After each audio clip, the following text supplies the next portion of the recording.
होय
पांडुरंग दृढधरा समकोन ज्याचे पाय उभा व्यापक विटेठाय म्हणून अवघे सारा पांडुरंग दृढधरा तुका म्हणे नभा परता अनुसाही गाभा म्हणून अवघे सारा पांडुरंग दृढधरा विठोबा त्याचे मन म्हणून अवघे सारा पांडुरंग दृढधरा।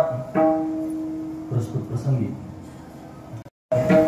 विश्रांती पावलो सांभाळा उत्तरी वाढले अंतरी प्रेम सुख ज्याचे जया ध्यान त्याचे होय त्याचे मन म्हणून अवघे सारा पांडुरंग दृढधरा। प्रस्तुत प्रतिवर्षीप्रमाणे याही वर्षी आपण सर्वजण श्री क्षेत्र अहिल्यानगर ते श्री क्षेत्र पंढरपूर असा पायी प्रवास करत त्यांनी पंढरपुरापर्यंत येतो। भगवंताचे गुणानुवाद गात हसत नाचत भगवंताचं स्मरण करत करत त्यांनी आनंदाचा प्रवास आपण सर्वजण करतो।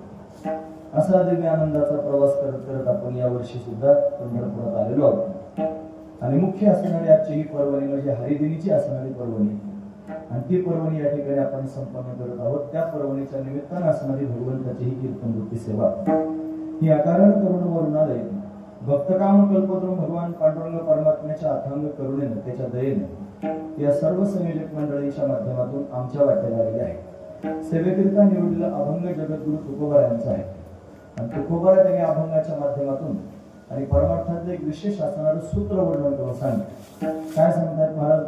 महाराज म्हणतात ज्याचे जया ध्यान जो मनुष्य ज्या गोष्टीचं सतत ध्यान करत असतो त्याचं मन सुद्धा तदाकारच होऊन जातं। त्याचं मन त्या वस्तूच्या आकाराचं होतं हा महत्वाचा विचार आहे। पण आपण जर सांसारिक वस्तूचं त्यांनी चिंतन केलं तर आपलं मन संसाराच्या आकाराचं होईल आणि आपल्या मनानं जर त्यांनी भगवंताचं चिंतन केलं भगवंताचं ध्यान केलं तर आपलं मन हे भगवद्रूप अशा पद्धतीने होऊन जाईल। हा नियम आहे। हा नियम करणे असल्या कारण आपण काय केलं पाहिजे तो नियम आपल्या जीवनामध्ये उतरवायचा आणि पांडुरंगाचं चिंतन करायचं। म्हणजे काय होईल आपण ज्याचं चिंतन ज्याचं ध्यान त्यांनी करू आपलं मन तसं होईल। म्हणजे जर आपण पांडुरंग बाकीच्या सगळ्या गोष्टींना बाजूला केलं आणि पांडुरंगाचंच ध्यान केलं तर आपलं मन सुद्धा त्यांनी पांडुरंग स्वरूप होऊन जाईल। मनवणी अवघे सारा म्हणून बाकीचं सगळं बाजूला करा पांडुरंग दृढधरा म्हणून पांडुरंगालाच दृढ अंतःकरणामध्ये अशा पद्धतीने धारण करा। कसा आहे तो पांडुरंग त्याचं वर्णन त्यांनी करताना साधू संत अनेक साधू संतांनी वर्णन करून सांगितलं की तो निर्गुण आहे तो निराकार आहे तो शब्दांच्या पलीकडचा आहे तो आकाराच्या पलीकडचा आहे असं त्याच्याविषयी त्यांनी अनेक संतांनी वर्णन करून सांगितलं। जरी असलं तरी तुकोबा त्यांनी वर्णन करून सांगतात तो परमात्मा असा आहे, समान चरण ठेवून विटेवरती उभा आहे, समकोण ज्याचे पाय, उभा व्यापक विटे ठाय. समान चरण त्यांनी विटेवर ठेवून अशा पद्धतीने उभा राहिलेला आहे. खरं तर तो व्यापक आहे, आपण तरी सुद्धा त्यांनी भक्तांवर कृपा करण्याकरिता सगुण साकार झालेला आहे. हा त्यातला भाव आहे. कसा आहे तो? तुकामध्ये नभा, नभ म्हणजे आकाश, परता आकाशापेक्षाही व्यापक आहे. आणि अणुच आहे गाभा म्हणजे अणुपेक्षाही सूक्ष्म आहे. आकाशापेक्षा व्यापक आणि अणुपेक्षा सूक्ष्म असा तो परमात्मा, तो भक्तांवर कृपा करण्याकरिता समान चरण ठेवून विटेवरती उभा आहे. समकोण ज्याचे पाय, उभा अशा पद्धतीने उभा राहिलेला आहे. जो व्यापक आहे तो विटेच्या ठिकाणी हा एकरूप अशा पद्धतीने होऊन उभा राहिलेला आहे. उभा व्यापक विटे ठाय, ठाय म्हणजे ठिकाण, विटेच्या ठिकाणावरती व्यापक असणारा परमात्मा समान चरण ठेवून उभा राहिलेला आहे. पण आपण काय केलं पाहिजे? त्याचं ध्यान केलं पाहिजे. म्हणून बाकीचं सगळं बाजूला करा आणि फक्त पांडुरंगाचं ध्यान करा. म्हणजे काय होईल? पहिलं सूत्र त्यांनी भेटेल. काय सूत्र आहे? जो ज्याचं ध्यान करतो त्याचं मन त्याच आकाराचं त्यांनी होतं. मग आपण जर संसाराचं ध्यान बंद करून परमात्म्याचं ध्यान करायला सुरुवात केली तर आपलं सुद्धा मन परमात्म्याच्या आकाराचं होईल आणि आपलं जीवन त्यांनी भगवन्मय अशा पद्धतीने होऊन जाईल. हा दिव्य असणारा भाव जगद्गुरु तुकोबाराय वर्णन करून सांगतात. असा अभंगाचा सरळ अर्थ पाहण्याचा आपण प्रयत्न केला.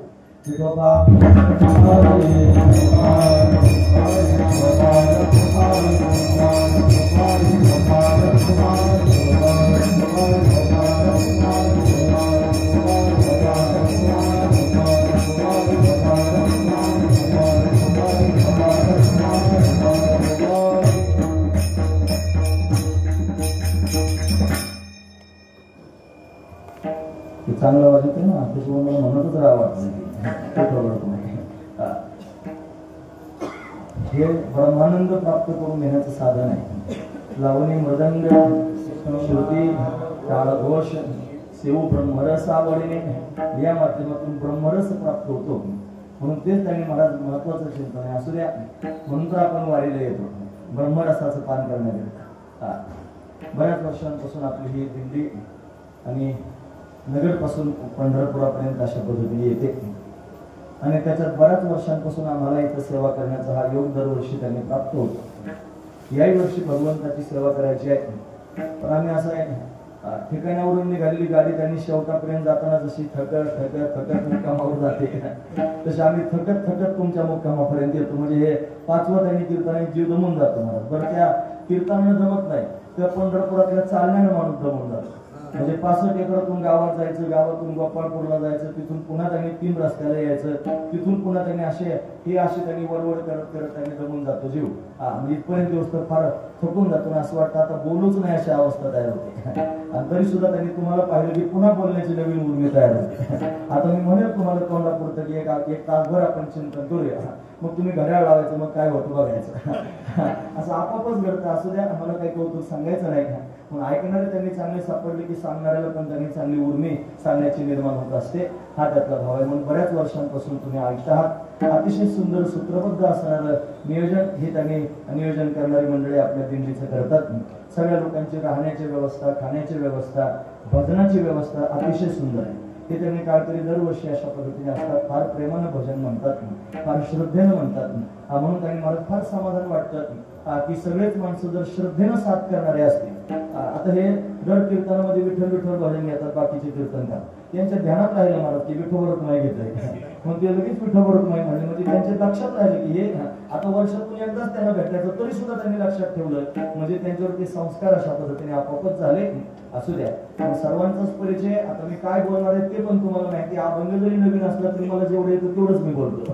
हा महत्वाचा विचार. म्हणजे जसं मांजर त्यांनी कसं टाकलं तरी ते पंजावरच पडते, तसं त्यांनी मला कोणताही अभंग दिला तरी मी मला जे येतं तेच सांगतो. हा महत्वाचा विचार आहे. असू द्या, मग तुम्ही सुद्धा तेच ऐकता, पण परत परत कसं ऐकता हे मला त्यांनी आश्चर्य वाटतं. हा महत्वाचा विचार. असू द्या, म्हणून अल्पशा वेळेत आपल्याला भगवंताचं चिंतन या ठिकाणी करायचं आहे. महाराज फार महत्वाचं सूत्र आपल्या सगळ्यांच्या समोर वर्णन करून सांगतात. हे बघा, आपण सर्वजण हरिभक्तीपरायण आहोत. भगवंताचं चिंतन, भगवंताचं भजन करण्याकरिता निघालेलो आहोत. पण भगवंताचं चिंतन करत असताना कशा पद्धतीने केलं पाहिजे, कोणत्या रीतीने ते आपण अशा पद्धतीने केलं पाहिजे याचाही विचार सर्वांनी केला पाहिजे. महत्वाची गोष्ट आहे. कारण का, कोणताही त्याने मार्ग पाहत असताना फलाकडून पाहिलं पाहिजे. फल काय प्राप्त होणार आहे. मग आता आपण त्यांनी हरिभक्तीपर्यंत झालो, पंढरीची वारी करायला लागलो. कशा करता वारी करायची? तुम्ही ऐकतात ना सर्वजण? कशा करता? घरी गेल्यावर लोकांना सांगायला मी वारीला गेलो होतो. कशा करता वारी करायची? वारी करण्याचं काही कारण असेल ना. वारी करण्याचं कारण मला परमात्मा प्राप्त करून घ्यायचा. वारी करण्याचं कारण मला पांडुरंग भेटावा अशी भावना अंतःकरणात त्यांनी निर्माण करायची आणि भगवंताच्या भेटीकरता अशा पद्धतीनं वारी करायची. मग खरं सांगा, परमात्मा भेटत असतो की नसतो? भेटतो ना. मग परमात्मा भेटण्याकरता वारी असते. वारी केल्यानंतर परमात्मा भेटतो, परमात्म्याचा साक्षात्कार होतो. आता परत प्रश्न विचारतो, मग आपण वारी केली का नाही? केली. मग परमात्मा भेटला का? आता मला आता काय उत्तर द्यायचं? हो म्हणायचं नाही म्हणायचं? प्रश्नच आहे मला, तसा गोत्यात टाकणारा प्रश्न आहे. देव भेटला का नाही प्रश्न विचारला. आता माणसं बुचकळ्यात त्यांनी पडणार. हो म्हणावं तरी घोटाळा, नाही म्हणावं तरी घोटाळा. हो म्हणावं तर कुठे भेटला सांग, आणि नाही भेटलं तर वारीत कशाला आला सांग. दोन्ही करून जागी त्याचात पडण्यासारखा मुद्दा आहे. अरे परमात्मा भेटण्याकरताच वारी असते.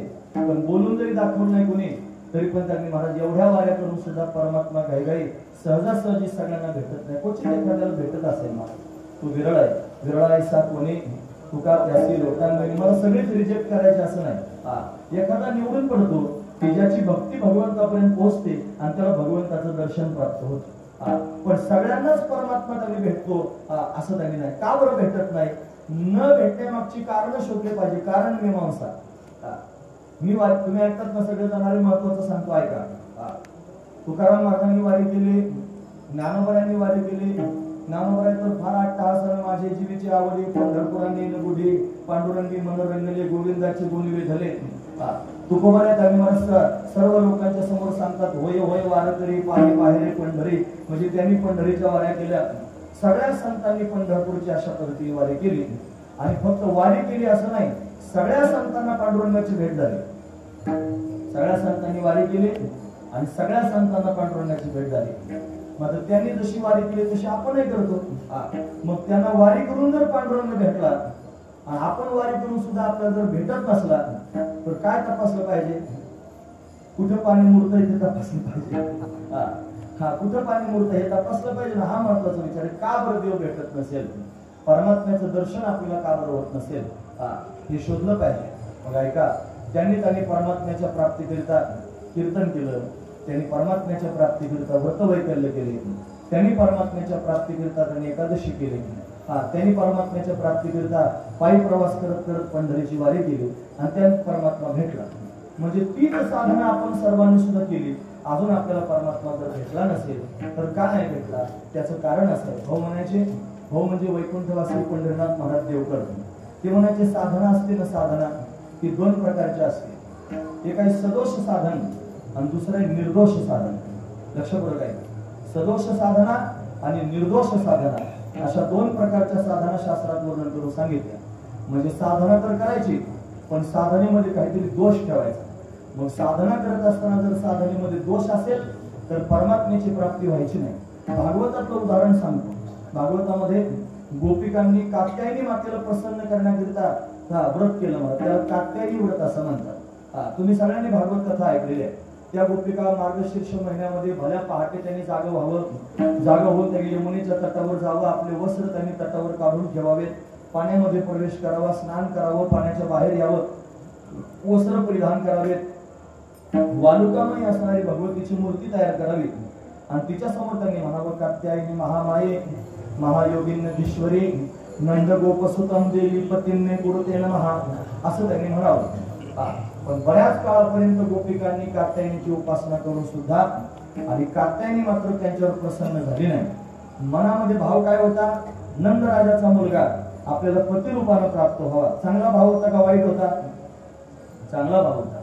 चांगल्या भावनेनं साधना करत होत्या, मनापासून करत होत्या आणि तरी सुद्धा त्यांनी कात्यायनी प्रसन्न होऊन वरदान देत नव्हती. का बरं देत नव्हते?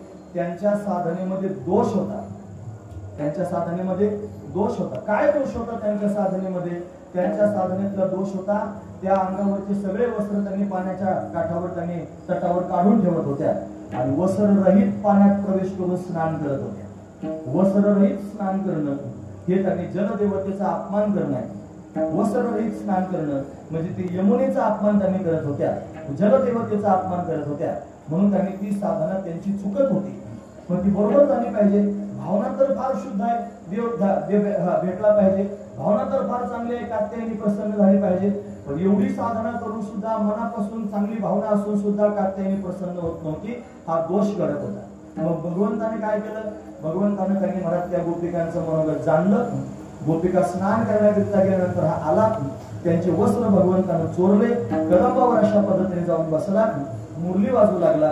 गोपिकांना कळालं, गोपिका व्याकुळ झाल्या, आमचे वस्त्र देऊन टाक म्हणल्या. पुढचा सगळा प्रसंग तुम्हाला माहिती आहे. भगवंताने त्यांना वस्त्र दिले आणि दिल्यानंतर त्यांनी गोपिकांनी विचारलं, देवा तू असं का केलं सांग. भगवंताने सांगितलं, तुम्ही माझ्या प्राप्तीकरिता साधना करत आहात, कात्यायनीला प्रसन्न करण्याकरिता साधना करत आहात, पण तुमची साधना चुकत आहे. मग तुमची चुकलेली साधना मी सारखी करून देण्याकरिता अशा पद्धतीने आलेलो आहे. मग काय साधना त्यांनी सारखी करायची? म्हणजे तुम्ही जलदेवतेचा अपमान करता, मग काय करा? आता तुम्ही त्यांनी जलदेवतेच्या समोर, वरुण देवतेच्या समोर, यमुना माईच्या समोर साष्टांग प्रणिपात करून क्षमा मागा, सूर्यनारायणाची क्षमा मागा, दंडवत प्रणाम करून. मग त्यांनी चुकलेली साधना भगवंतांना बरोबर करून दिली आणि मग कात्यायनी प्रसन्न झाली आणि तिनं गोपिकांना वरदान प्राप्त करून दिलं. म्हणजे साधना करत नव्हत्या का? करत होत्या. मनापासून करत नव्हत्या का? करत होत्या. चांगली भावना नव्हती का? होती. पण परमात्मा आणि भगवती भेटत नव्हती का? बरं, त्याच्यात दोष होता म्हणून. हा महत्वाचा विचार आहे. त्यांना दोष कळाला नाही, परमात्म्याला कळाला. परमात्मा सरळ करून देण्याकरिता अशा पद्धतीने आला. आता मला असंच सांगायचं, आपण वारी करत नाहीत का? करतो. आपण एकादशी राहत नाहीत का? धरतो. आपण कीर्तन करीत नाहीत का? करतो. आपण भजन करीत नाहीत का? करतो. मग ही साधना त्यांनी केली नाही का? साधू संतांनी केली. तीच आपण करतो की नाही? करतो. याच साधनेने त्यांना देव भेटला की नाही? भेटला. आणि तीच साधना आपण करून आपल्याला भेटतो का? का नाही भेटत? म्हणजेच कुठेतरी चुकतं ना. काय चुकतं कोण सांगेल? काय चुकतं कोण सांगेल? महाराज ना. एक तर आपलं मन सांगेल आपण कुठं चुकतो. आणि जर नसलंच मनाला कळत नाही तर भगवंताची शरणागती करायची. भगवान स्वतः तुमची साधना चांगली करून देण्याकरिता येईल. तुम किसी भी तरह से भगवान में लग जाओ, भगवान अपने आप संभाल लेंगे. रामसुखदास स्वामी म्हणायचे महाराज, तुम किसी भी तरह से भगवान में लग जाओ, भगवान तुम्हाला सांभाळण्याकरिता येईल. म्हणजे साधना चुकते महाराज. हा महत्वाचा विचार आहे. म्हणजे ते भजन म्हणतो की आपणही भजन म्हणतो. एका ठिकाणी भजनीने पाहिले, दोन गावची भजनी एकत्र आली होती आणि ते भजन सुरू होतं महाराज. त्याच्यात आलापदारी पण चांगली चाललेली होती.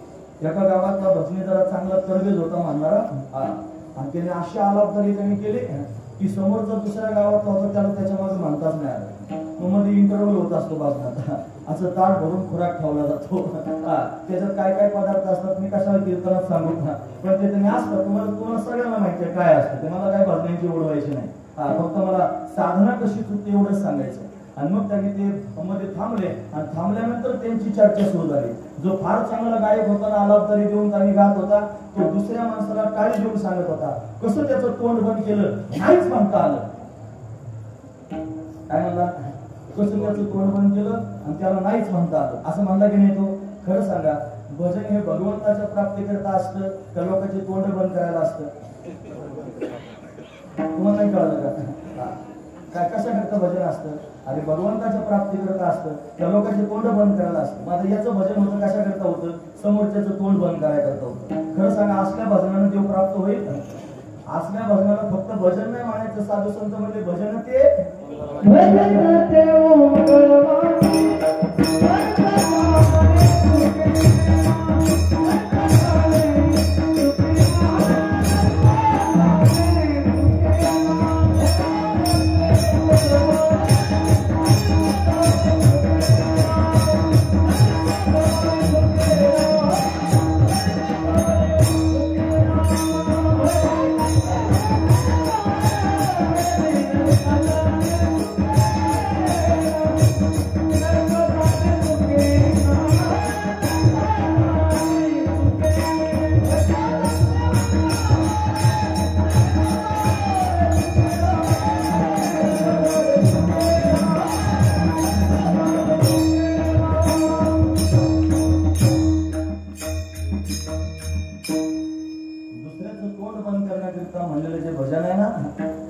वंगळवानं भजन म्हणायचं. आणि असलं वंगळवानं भजन जन्मभरही करीत राहिला तरी त्या भजनानं देव भेटेल नाही भेटणार. मग ते भजन म्हणजे साधना नाही आहे महाराज साधना, पण ती कशी साधना आहे? ती सदोष साधना. त्या साधनेमध्ये दोष आहे हा महत्वाचा विचार आहे. दोष निर्माण झाला की फल प्राप्त होत नाही. भाऊ दृष्टांत सांगायचे याच्याकरता. ते म्हणले तुम्ही ऐकतात ना सर्वजण, त्यांचा दृष्टांत होता. ते म्हणले एकदा शेष नारायणाला रोग झाला. शेष नारायण म्हणजे फार मोठा नाग, त्याला त्यांनी रोग झाला. काय रोग? त्याचं पोट दुखायला लागलं. मग काय करायचं? पोट दुखायला लागले की डॉक्टर बोलवले. आता देवांचे डॉक्टर म्हणजे अश्विनी कुमार, ते अश्विनी कुमार बोलावले आणि ते आले मला. आता डॉक्टर आला म्हणजे त्यांना नाडी तपासली पाहिजे. पूर्वीचे डॉक्टर फार हुशार असायचे, त्यांना नाडी तपासली तर रोग कळायचा हा महत्वाचा विचार. नाडी तपासूनच रोग सांगायचे. असे नाडी तपासण्याकरिता आता सापाची नाडी कोणती धरायची? नाडीला हात लावले रोग, त्याचे पोट दृष्टांत सांगायचे बरं का भाऊ. ते म्हणायचे तिथं काय झालं, एक मोठे सावकार होते. त्या सावकाराची बायको आजारी पडली आणि त्यांचा गोशा पद्धत होता, म्हणजे बायकांनी बाहेर यायचं नाही. तिचं लागलं पोट दुखायला. मग काय करायचं? एक वैद्य बोलून आणला आणि आल्यानंतर तो सेवक पाठवला म्हणजे जा वैद्याला घेऊन. वैद्य आला.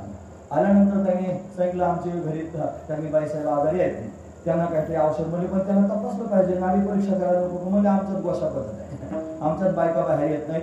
मग काय करायचं? वैद्य मोठा हुशार होता. तो म्हणला ते बघा मग एक काम करा, एक त्यांनी दोरी घ्या आणि ती बाईच्या हाताला बांधा आणि दोरी बांधून बाहेर आणा आणि माझ्या हातात दोरीचा दुसरा पिसोरा द्या. असंच केलं. हाताला दोरी बांधली, बाहेर आणली, त्या वैद्याच्या हातात दिली. तुम्ही ऐकतात ना सर्वजण? लक्षपूर्वक ऐका. त्यानं आपल्या अशी कानाला लावली. बऱ्याच वेळ त्यांनी थांबला. त्या दोरीवरून त्यानं रोग सांगितला, काय रोग झाला, आणि औषध दिलं आणि लगेच रोग बरा सुद्धा झाला. त्या सेवकाला असं वाटलं मीच गेलो बोलायला वैद्याला. एवढा हुशार वैद्य की त्यांनी नाडी परीक्षा दोरी बांधून केली. एवढा हुशार त्यांनी असला, याची परीक्षा पाहिली पाहिजे. खरंच याला कळतंय का? अंदाज पंचर काही असे ठोके त्यांनी देतोय, काय केलं पाहिजे? मग तो गेला ना परत एकदा वैद्याकडे गेला. म्हणला जशी आमच्या बाईसाहेब आजारी होत्या ना तशी आमची घरची मालकीन सुद्धा आजारी पडली म्हणे आणि तिला तपासायला यायचं, पण आमच्यात पण गोशा पद्धत आहे, काय करायचं? म्हणजे चल येतो. नेलं त्यांनी मला घरी त्या वैद्याला आणि गेल्यानंतर या वैद्याची परीक्षा पाहण्याकरिता त्याने काय केलं? ती दोरी घेतली आणि गोठ्यात गेला आणि म्हशीच्या पायाला बांधली. म्हशीच्या पायाला बांधली, वैद्याच्या हातात दिली महाराजांना. आता तो वैद्यच होता, त्याने आपली कानाला लावली. बराच वेळ थांबला आणि विचार केला आणि हसला. तो सेवक मला काय झाला हसायला? मला पठ्या मी 2 बायका करणारी माणसं पाहिले, 4 बायका करणारी माणसं पाहिले, पण म्हैस बायको पहिलाच सापडला. म्हणजे एवढे हुशार वैद्य महाराज. नाडीवरून कळतं म्हशीच्या पायाला बांधले म्हणून, एवढे त्यांनी हुशार. तसे अश्विनी कुमार हुशार डॉक्टर होते. ते आले महाराज. आता शेष राहणारा रोग झाला, त्याचं पोट दुखायला लागलं. मग काय करायचं? कोणती नाडी त्यांनी हातात घ्यायची, त्याची शेपटी हातात घेतली आणि ती शेपटी हातात घेऊन त्यांनी तपासून पाहिलं. याला रोग झाला, याला औषध दिलं पाहिजे. पण औषध दिलं महाराज. वाटीमध्ये औषध दिलं आणि शेष नारायण ते औषध पिला, पण त्याचं काय पोट दुखायचं थांबलं नाही. आणि म्हणे अशी कशी तुम्ही डॉक्टर? म्हणजे एवढं औषध दिलं तरी रोग बरा झाला नाही. परत औषध दिलं, परत पण औषध त्यांनी पिला, पण तरी पोट दुखायचं थांबलं नाही. मग परत एक तक्रार घेऊन गेले. अश्विनी कुमार म्हणजे असं करा, आता औषध द्या पण आमच्या समोर द्या, तुम्ही कसं देतं पाहू द्या, हा महत्वाचा विचार. मग ती औषधाची वाटी घेतली, शेष नारायणाच्या समोर नेली. आता तो सर्प आहे मोठा भयंकर, त्याच्या डोळ्यातून विष टिपकत होतं, डोळ्यातून विष टिपकत होतं. ती वाटी पुढे न्यायच्या टायमाला त्याच्या डोळ्यातून विष त्या औषधात पडलं आणि औषध पोटात जायच्या आधीच निकामी झालं. असं किती वाट्या औषध प्याला म्हणजे त्याला बरं वाटेल? अश्विनी कुमारांनी ते ओळखलं. ते म्हणजे याच्या डोळ्यातून विष पडतंय म्हणून औषध काम करीत नाही, याच्या डोळ्याला पट्ट्या बांधा. आता शेष नारायण म्हणजे त्याला जास्त खून आहेत की नाही, तेवढ्या पट्ट्या त्याच्या डोळ्याला बांधल्या आणि औषध प्यायला दिलं आणि औषधानं रोग बरा झाला. औषध कोणतं होतं? तेच औषध होतं.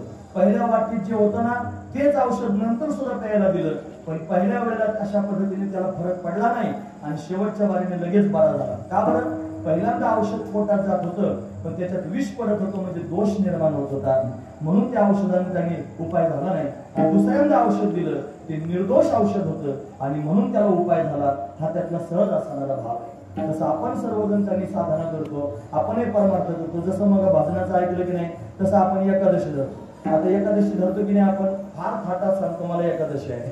हा सगळ्यात महत्त्वाचा. एकादशी कशी धरायची असते माहिती आहे का तुम्हाला? अहो एकादशी त्यांनी महाराज दशमीला एक भुक्त राहायचं असतंय, एकादशीला निराहार राहायचं असतंय आणि द्वादशीला पुन्हा एक भुक्त राहायचं असतंय. अशी 3 दिवसाची एकादशी असते. खरं सांगा बरं आपण अशी एकादशी धरतो का? अहो दशमीच्या दिवशी आपण रटावून आणतो उद्या एकादशी. बरं एकादशीच्या दिवशी काही कमी असतं का महाराज? खिचडी असते, भगर असते, शेंगदाणे असतात, पापड्या असतात, अजून काय काय नवीन नवीन पदार्थ असतात. एवढं त्यांनी खाल्लं जातं वरून आपण एकादशी म्हणतो. ही सदोष साधना आहे का निर्दोष साधना आहे? अरे दोषानं युक्त असणारी साधना आहे ही, सदोष असणारी साधना आहे. जर निर्दोष एकादशी धरली आणि नाही परमात्माला मत बोलायचं, हा महत्वाचा विचार आहे. म्हणून असं आत्मपरीक्षण करायचं, असं तपासून पाहायचं आणि मग त्यांनी महाराज देवाला दोष द्यायचा का स्वतःला दोष द्यायचा असं ठरवायचं. हा महत्वाचा विचार आहे. म्हणजे आपण सर्वजण वारी करतो, वारीच्या माध्यमातून मोक्ष मिळतो. पंढरीचे वारकरी ते अधिकारी मोक्षाचे, ते मोक्षाचे अधिकारी, त्यांना मोक्ष मिळाला पाहिजे. मग एवढ्या वाऱ्या आपण करतो, मग मोक्ष आपल्याला मिळाला का हा प्रश्न आपण विचारला पाहिजे. आणि जर नाही मिळाला तर का नाही मिळाला? मग पंढरीचे वारकरी मोक्षाचे अधिकारी आहेत आणि एवढ्या वाऱ्या केले तरी मोक्ष मिळाला नाही, एवढ्या वाऱ्या केले तरी परमात्मा भेटला नाही, याचा अर्थ कुठेतरी वारी चुकते, कुठेतरी वारी दोष आहे. काय दोष आहे? मग आपण आपला शोधला पाहिजे. खरं सांगू का, भगवंताची प्राप्ती जर व्हायची असेल तर आपण त्यांनी रात्रंदिवस भगवंताची आठवण केली पाहिजे. जो रात्रंदिवस आठवण करतो, जो रात्रंदिवस भगवंताचं ध्यान करतो, भगवंताला त्याच्याशिवाय चैन पडत नाही. भगवान त्याला भेटण्याकरिता येतोच. अखंड त्यांनी महाराज भगवंताचं भजन करणारा, भगवान त्याच्यावर कृपा करण्याकरिता अशा पद्धतीने येत असतो.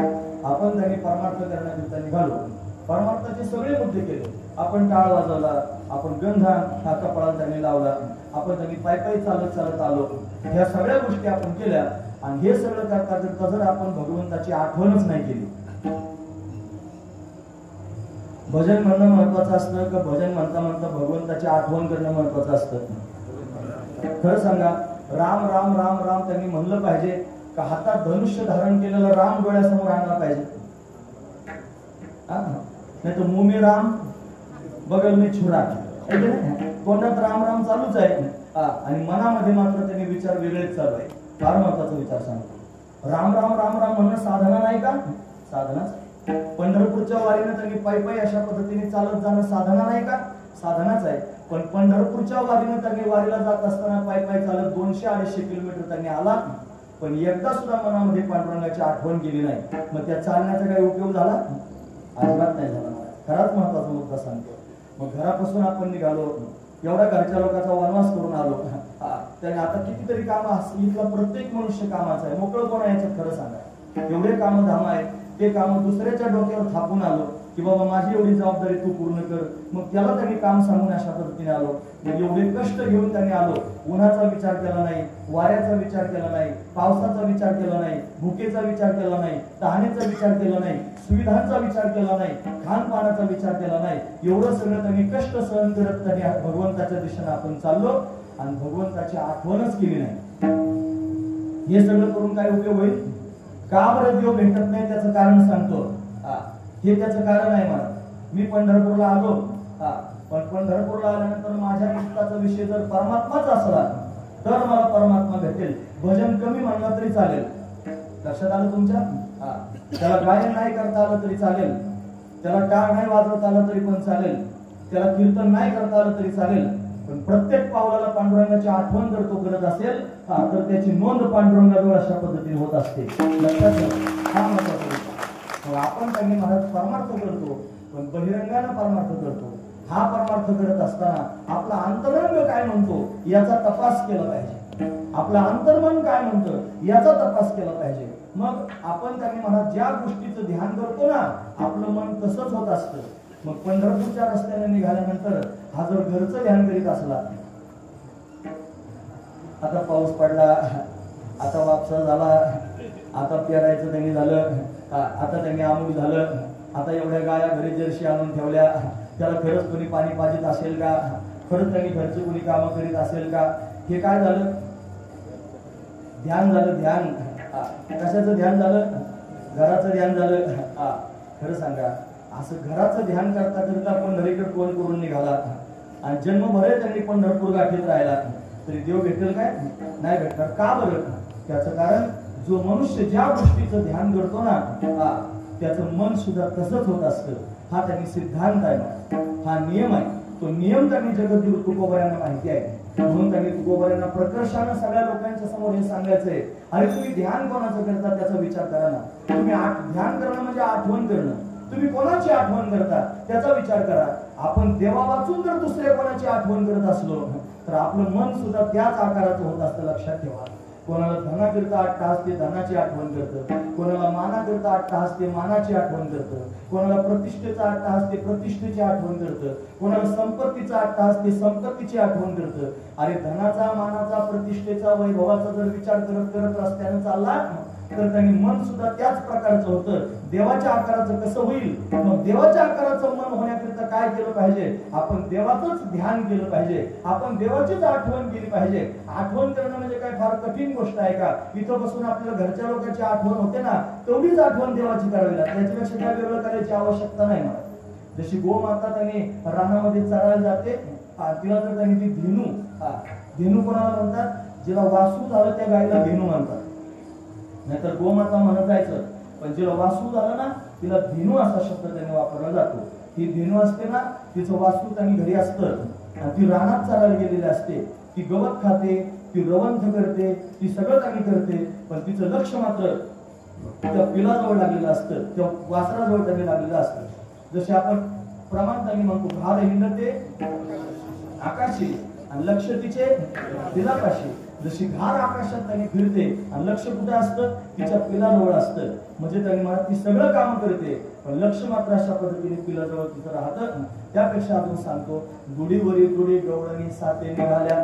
दुडी म्हणजे त्यांनी घागर, एक घागर नाही, एकावर एक 7 घागरी घेतल्या डोक्यावर आणि बाजार करण्याकरिता गोपिका निघाली. मग रस्ता त्यांनी मला काय सुपर हायवे होता का? कुठं खड्डा आहे, कुठं दगड आहे, कुठं त्यांनी असं आहे, कुठं तसं आहे. अशा रस्त्याने त्या गोपिका त्यांनी चालतात, पण घागर मात्र इकडे इकडे होऊ देत नाही. का बरं? सगळं लक्ष कुठे लागलेलं आहे? घागरीच्या ठिकाणी लागलेलं आहे. म्हणजे त्यांनी मला ती त्याच्याशी तदाकार अवस्थेला प्राप्त झालेली आहे. म्हणून त्यांनी मला ती गप्पा मारते, रस्ता चालते, सगळं करते, पण घागर मात्र अशा पद्धतीने स्थिर असते. हे जसं आहे ना, तसं त्यांनी मला आपण रस्ता चालताना कोणाचं ध्यान करतो? ती जशी घागरीचं ध्यान करते, तसं आपण ध्यान कोणाचं करतो हे जास्त महत्वाचं आहे. पण बाकीचं काही वाजू द्या, बाकीचं काही त्यांनी आपल्या समोर दिसू द्या, आपलं ध्यान मात्र त्यांनी मला एका विशिष्ट जागेवरती असलं पाहिजे, की ज्याचा आपलं त्यांनी मला स्वरूप झालं पाहिजे. हा महत्वाचा विचार आहे. शुकाचार्य महाराज जनक राजाच्या समोर गेले. तुम्ही ऐकतात ना सर्वजण? महत्वाचा मुद्दा सांगतो. जनकाच्या समोर गेले आणि गेल्यानंतर कशा गेलता? व्यासदेवाने पाठवलं होतं. शुकाला अभिमान झाला म्हणले, महाराज तुम्हाला 500 बायका आहे. जनक राजाला 500 बायका होत्या आणि एवढं सगळं असून राजा त्यांनी एक पाय अग्नीत जळत होता आणि राज्य करीत होता. शुकाचार्यांनी प्रश्न विचारला, महाराज तुम्ही असं राज्य त्यांनी करत आहात आणि एवढं त्यांनी व्याप असून सुद्धा तुम्ही स्वरूपाच्या स्थितीवर कसे काय राहतात? याचं उत्तर मला द्या, असा त्यांनी प्रश्न विचारला. ते म्हणजे थोडं थांबा, आम्हाला आधी त्यांनी अतिथी आले की त्याचं पूजन करावं लागतं, त्याचं स्वागत करावं लागतं, त्याची मिरवणूक काढावं लागते. म्हणजे मग ते सगळं झाल्यावर मी तुम्हाला त्याचं उत्तर देतो. मग मिरवणूक काढायची ठरली कोणाची? शुकाचार्यांची. जनक राजा मिरवणूक काढणार आहे म्हणजे चला मिरवणुकीला. ढोल ताशे बोलवले, स्त्रिया त्यांनी औक्षण करण्याकरिता येऊ लागल्या, रांगोळी सगळ्या समार्जन अशा पद्धतीने व्हायला लागलं. या सगळ्या गोष्टी झाल्या. पण ते म्हणजे आमच्यात असा नियम असतो, आमच्या घरी आलेले जे पाहुणे आहेत ना, त्या पाहुण्यांच्या हातात आम्ही एक परात देतो, परात, आणि त्या परातीमध्ये त्यांनी काठोकाठ पाणी भरलं जातं. आणि नियम असा असतो, त्या पाहुण्यानं त्या परातीतलं एक थेंबभर सुद्धा पाणी सांडू द्यायचं नाही, असा नियम असतो. आणि मग मिरवणूक होते. 3 तास मिरवणूक चालली होती. किती? 3 तास. हातात परात दिली होती शुकाचार्यांच्या, त्याच्यात काठोकाठ पाणी भरलं होतं आणि थेंबभर सुद्धा सांडू द्यायचं नाही असा नियम सांगितला होता. बायका औक्षण करीत होत्या, ढोल ताशे नगारे वाजत होते आणि सगळेचे सगळे कार्यक्रम त्यांनी होते. 3 तास मिरवणूक झाल्यानंतर मग जनक राजानं शुकाचार्यांना त्यांनी प्रश्न विचारला, महाराज कसं काय वाटते आमची नगरी? ते म्हणजे कुणी पाहिली तुझी नगरी? म्हणजे का बरं 3 तास तर फिरून आले तुम्ही? म्हणजे जरी फिरलो तरी माझं सगळं लक्ष त्यांनी या काठवडीकडे लागलं होतं. तुझी नगरी पाहायला मला टाइमच नव्हता. मग खरं सांगा, नगरी चांगली नव्हती का? ढोल ताशे चांगले वाजत नव्हते का? सगळ्या गोष्टी व्यवस्थित नव्हत्या का? होत्या. याचं लक्ष तिथं नव्हतं. लक्ष कुठं होतं? त्या काठवडीवर त्यांनी परातीवर लागलं होतं. असा महत्वाचा विचार आहे. तसं पंढरपूरची वारी चालली नाही का? पायी चालायचं काम नाही का? टाळ वाजत नाहीत का, मृदंग वाजत नाही का, भजन कानावर येत नाही का, सगळ्या गोष्टी त्यांनी कानावर यायचं काम चालू आहे. पण ध्यान कुठं आहे? मी कशावर सांगू? तुमचं बघा ना.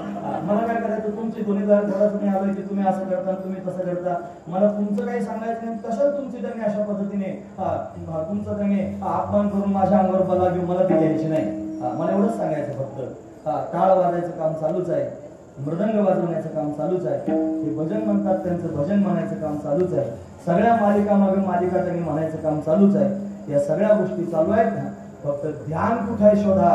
नुसतं हे त्यांनी काय चाललंय हे नका पाहू, ते सगळं करत असताना ध्यान कुठं चाललंय ते बघा. मग जर त्यांनी मला ध्यान परमात्म्याच्या ठिकाणी नसलं आणि ध्यान जर तिसऱ्या ठिकाणी असलं तर मग मात्र परमात्मा भेटणार नाही.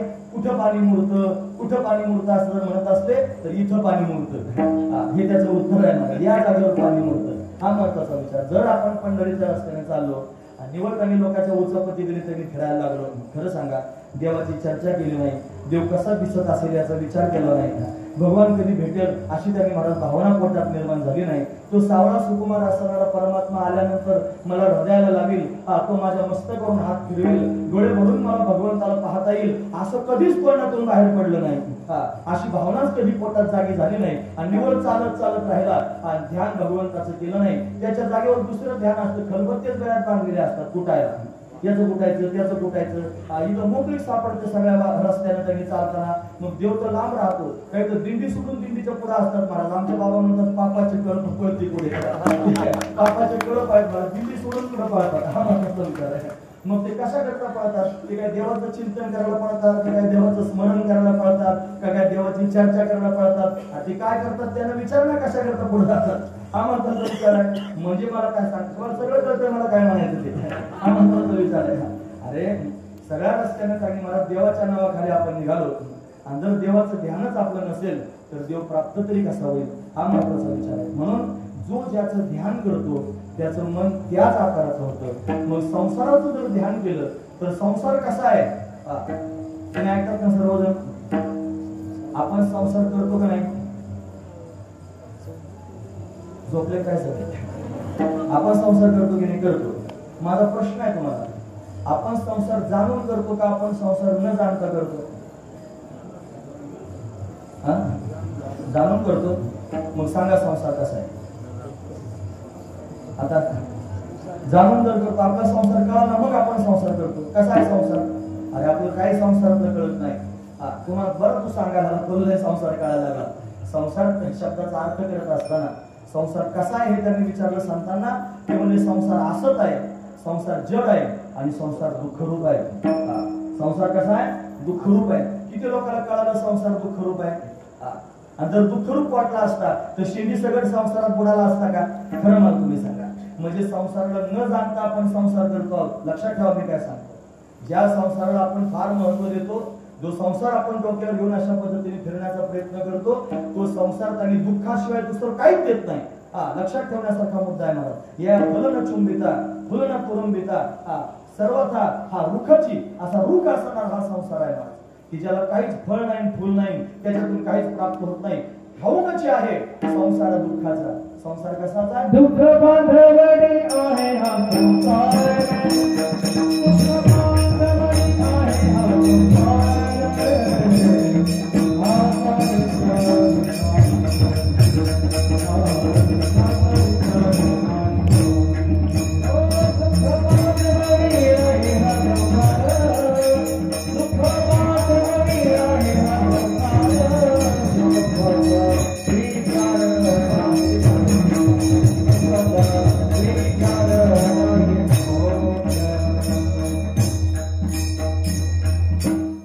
दुःख बांधवडी आहे हा संसार.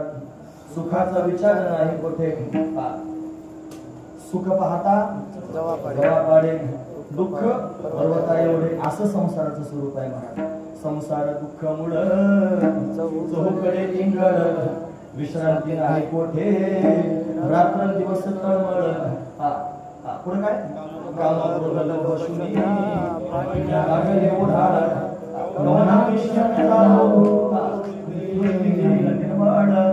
हे असं म्हणत म्हणत म्हणतो ना आपण, नुसतं म्हणतोच आपण फक्त, पण आपण जाणूनच घेत नाही संसार दुःख मूळ आहे म्हणून. हे संसार दुःखाचं मूळ आहे महाराज. हा संसार आपल्याला इकडून तोडतो तिकडून तोडतो, सगळ्या बाजूने नोचायचं काम संसाराचं चालू आहे. आपण तरी आपल्याला तोच छान वाटतो. हा महत्वाचा विचार. मला एवढंच सांगायचं, संसार कसा आहे? दुःखरूप आहे. हा लक्षात आलं ना तुमच्या? त्याच्यापेक्षा जास्त सांगू शकतो पण काय, त्याला पाणी लावायचं 100 बाऱ्या. संसार दुःखाचा आहे, तुम्हाला इथपर्यंत कळालं. नियम काय आहे?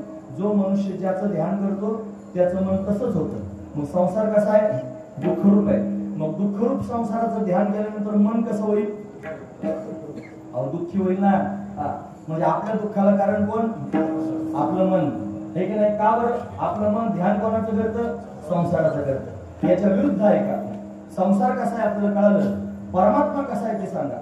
परमात्मा सत्य स्वरूप आहे, परमात्मा चैतन्य स्वरूप आहे, परमात्मा आनंद स्वरूप आहे, परमात्मा सुख स्वरूप आहे, परमात्मा अनादि आहे, परमात्मा अनंत आहे, परमात्मा व्यापक आहे, परमात्मा अजर आहे, परमात्मा अमर आहे, परमात्मा निर्गुण आहे, परमात्मा निराकार आहे, परमात्मा त्याने असा आहे. असं कितीतरी वर्णन मला करून सांगता येईल. मग परमात्मा सुखरूप आहे. योवै भूमात सुखम नाल्पे सुखमस्ती, श्रुती वर्णन करून सांगते. म्हणून परमात्मा सुखरूप आहे. नुसतं सुखरूप नाही, सुखाचं त्याने आगर आहे महाराज. सर्व सुखाची आगर जनी म्हणे शारण घर, सर्व सुखाची आगर तोहा उभा विटेवर, सर्व सुखाची आगर म्हणे नरहरी सोनार, सर्व सुखाची आगर बाप रखमा देवीवर.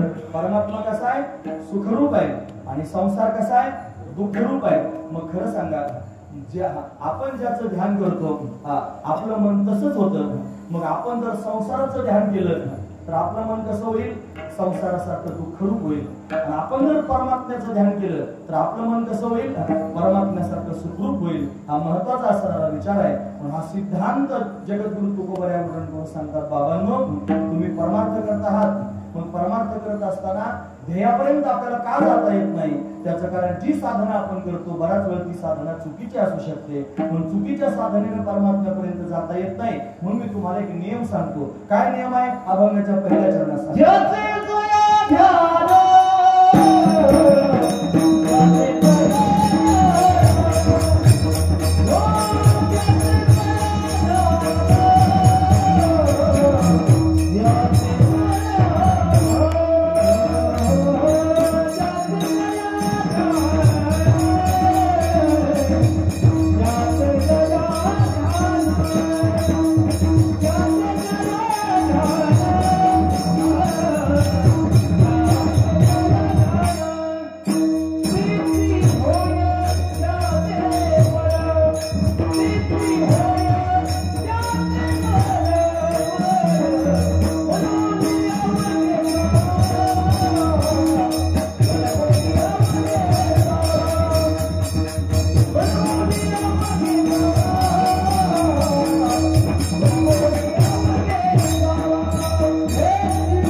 ज्याची दया ध्यान त्याची होय त्याची मन. म्हणून जागी महाराज, ज्याच्या मनाला ज्याचं ध्यान लागतं ना ते मन सुद्धा त्याच आकाराचं होतं. आपण जर संसाराचं बाह्य प्रक्रिया काय चाललेलं आहे? टाळ वाजवायची, भजन म्हणायची. आणि मनाला ध्यान कशाचं चाललेलं आहे? संसाराचं ध्यान चाललंय. म्हणजे प्रक्रिया चुकली का नाही? ती चुकण्यासारखी प्रक्रिया आहे. महत्वाचा विचार आहे. बाहेरून टाळ नाही वाजवता आला तरी चालेल, बाहेरून फार सुसरावे असणारे गायन नाही करता आलं तरी चालेल, पण मनामध्ये मात्र ध्यान पांडुरंगाचं असलं पाहिजे. हा महत्वाचा विचार आहे. रस्त्यानं चालताना भगवंताशी संवाद करता आला पाहिजे, भगवंताबरोबर बोलता आलं पाहिजे. ध्यानात फक्त त्यांनी परमात्माच असला पाहिजे. देव त्यांनी मला सारखा चित्तामध्ये घोळत राहायला पाहिजे. त्याच्याविषयीचेच विचार मनामध्ये त्यांनी सारखे चालू राहिले पाहिजे. माणसाच्या मनामध्ये कोणाचे विचार सारखे चालू राहतात? त्याला ज्या गोष्टीची आवड असते ना त्या गोष्टीचे विचार सारखे मनात चालू असतात. आता आपल्याला आवड कशाची आहे? आपण त्याचाच विचार करणार, आपण त्याचंच ध्यान करणार. मग परमात्म्याचे विचार आपल्या मनात कधी येतील? ज्या दिवशी आपल्याला परमात्म्याची आवड लागेल त्यावेळेला. ही आवड काही फुकट लागत नसते. महाराज म्हणतात बहुत सुकृताची जोडी म्हणून विठ्ठल ही आवडी. अरे फार जन्मजन्मांतरातलं पुण्य असावं लागेल तेव्हा विठ्ठल आवडेल, हा महत्वाचा विचार आहे. भाऊ म्हणायचे अरे पापानं संसार आवडतो आणि पुण्यानं देव आवडतो. नाही कळालं तुम्हाला? पापानं संसार आवडतो आणि पुण्यानं देव आवडतो. मग आपलं तपासून बघा आपल्याला काय आवडतं. जर आपल्या पोटात अजून संसार आवडत असला, समजायचं कोणत्या तरी जन्मातलं पाप आहे म्हणून संसार प्रिय वाटतो, संसार गोड वाटतो. आणि जर खरंच फक्त देवच आवडत असला तर पक्क लक्षात ठेवा कोणत्या तरी जन्मातलं पुण्य उदयाला आलं. आणि म्हणूनच जन्मजन्मी आम्ही बहुपुण्य केले तेव्हा या विठ्ठल कृपा केली. फार जन्मातलं पुण्य उदयाला आलं म्हणून विठ्ठलानं कृपा केली. विठ्ठलाची आवड अंतकरणात निर्माण झाली. पण भगवंताची आवड व्हावी लागेल निर्माण. आणि आवड निर्माण झाल्यानंतर मनुष्य त्याचं ध्यान त्यांनी करेल आणि त्याचं ध्यान केलं की तो सुखरूप होईल, हा महत्वाचा विचार आहे. जगद्गुरु तुकोबारायांची परिस्थिती जर पाहिली ना महाराज तर फार भयंकर परिस्थिती होती. पण तुकोबारायांच्या चेहऱ्यावर समाधान जर पाहिलं ना तर विलक्षण असणारं समाधान होतं. ती कायमस्वरूपी समाधानी आहेत महाराज. राहायला घर नव्हतं. घर कसं होतं? चंद्रमौळी. घर चंद्रमौळी म्हणजे चतुर्थीचा चंद्र घरातूनच ओवाळायचा. का बरं? एवढे त्यांनी छिद्र पडले छताला, बरंच झाकून त्यांनी तयारी केली पण तरी सुद्धा झाकता आले नाही. मग चंद्र ओवाळायचं म्हणलं की अंगणात जायचंच नाही, घरातूनच चंद्र ओवाळायचं असं घर होतं महाराज. पाणी पिण्याकरिता जर काय व्यवस्था होती म्हणलं तर केळी होती. केळी ती आणतात ना करा केळी, ठीक आहे नाही, ती केळी आणि त्याच्यावर पाणी पिण्याकरिता नारळी, केळीवर नारळी अशी अवस्था होती. खरं सांगा आपल्या जीवनात कधी असं झालं का? आपण त्यांनी घरांमध्ये राहतो पण खिंडार पडलेली घरं त्यांनी महाराज आपले आहेत काय? फार चांगले आहोत आपण, देवाच्या दयेने फार चांगले आहे. कधी त्यांनी केळीत पाणी भरून गार व्हायकरता ठेवीत असेल कदाचित, पण हांडण भांडण आहे म्हणून त्यांनी केळीत पाणी ठेवलं. नारळाच्या करवंटीत प्यायची बारी आली असं इथं बसलेलं कोणाच्या नशिबाला आलं का? शक्यच नाही महाराज. अशी अवस्था तुकोबारायांची होती. बरं घरात काही खायला नव्हतं, चोर चोरी करण्याकरिता आले आणि वरून चोरांनी पाहिलं. लेकरांच्या अंगावर पांघरून घातले होते आणि त्यांचे आईबाप घरात पांघरूनच नाही म्हणून उखाडीला झोपले होते. मग चोराला दया आली महाराज. चोराने काय केलं? त्याला वाटलं अरे आपण चोरी करायला यांच्याकडेच काय नाही, त्या सवान्यातून वरून घोंगडी टाकून दिली. कशाकरिता? तुम्हाला त्याची गरज आहे, आमच्यापेक्षा जास्त तुम्हाला गरज आहे. मग जाऊ पुढे ती भिके आम्ही सदैव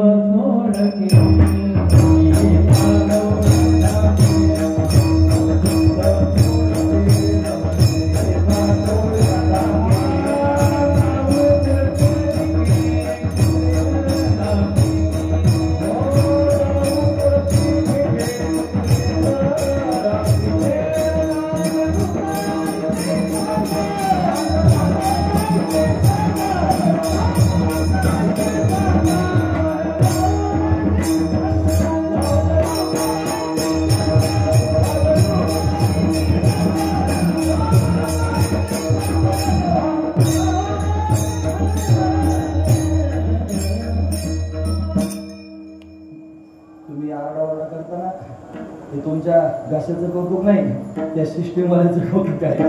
त्याची चांगली सिस्टीम म्हणून वरडता येते, नाही तर नरड त्यांनी बसल्यानंतर मशीने पाय दिल्यासारखं होतंय.